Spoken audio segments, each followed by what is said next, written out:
So I'm going to tell you a little story that I'm a little bit embarrassed about. So before I found out the sex of my baby, I was totally sure that I was having a girl. My husband was sure that we were having a girl.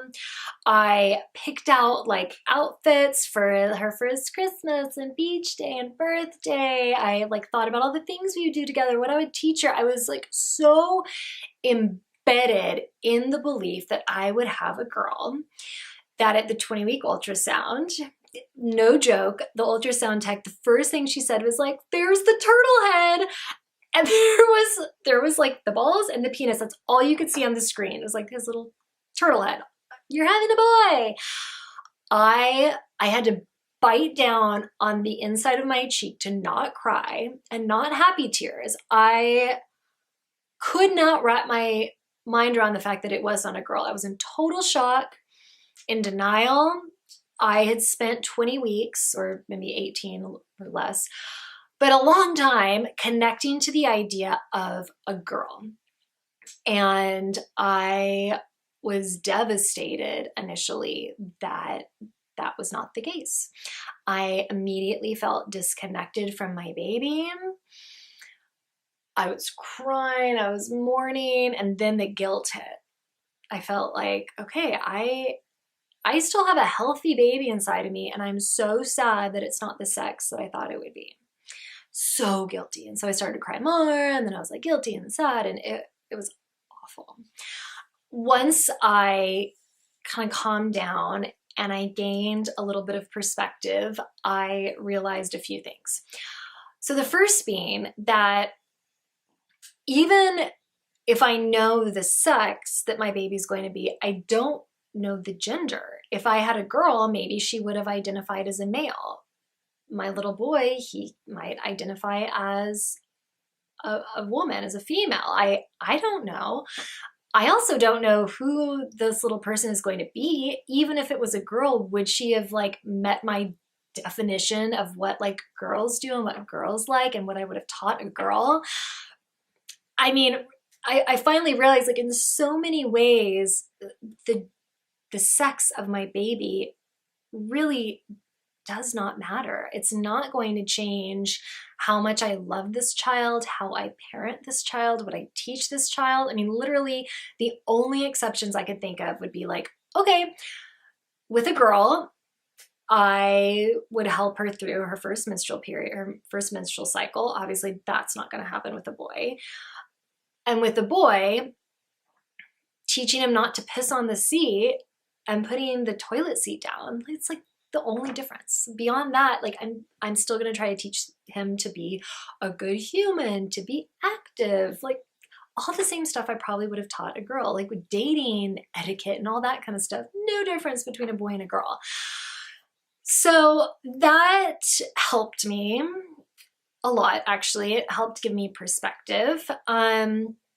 It helped to soothe some of the guilt, but I'm still glad that I let myself be sad initially. Those were the emotions that were authentically coming up in me, and I let them out. I didn't suppress them. And so if you're experiencing the same thing, if you found out the sex of your baby is different than you had hoped for, number one, know that I can almost guarantee that everybody, even the people that are like, I don't care what the sex is, it doesn't matter, I can almost guarantee that like there's a tiny piece of them that's hoping for a male or female, even if it's just tiny, tiny, tiny. So everybody has a piece of that, and it's totally okay if you're like, I really, really want a girl. If you have like 3 boys, it's understandable that maybe you'd want a girl. If you grew up in a household of all females, like maybe, yeah, you want a boy. So it's, number one, it's okay to have a preference. And it's okay right after you find out to be disappointed, you know? So go to a private place, let yourself be sad, let yourself cry, let yourself feel the emotions, and know that they will pass, you know, usually within a day. Sometimes it takes a couple days, and that's okay too. And to also remember that it does not mean that you're going to be a horrible parent. It doesn't mean that you don't love the baby that's still in you. It just means that you are adapting to a different vision of how parenthood was going to be with this child. So allow yourself to get upset.